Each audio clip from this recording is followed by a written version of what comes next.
Morning, everybody. Fred here. Just want to show you the sucker growth on my green maple tree. So many have trouble with this. 2 weeks ago, this was literally only 1 inch tall. And you can remedy it really easily by just taking these when they're young like this and just breaking them off.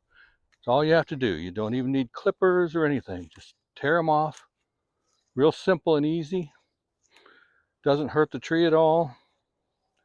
As a matter of fact, it helps them to not grow back as fast if you tear them, because that creates a scar right there where you tore them off. And what in the industry, this is called crotch cleaning. It's one of the jobs that workers usually get when bosses in the landscape field don't have any other jobs for them. Little tidbit. Beautiful tree though, huh? Anyway, give us a like if you want more of my content, and subscribe if you want to continue to enjoy. Thank you. Bye-bye.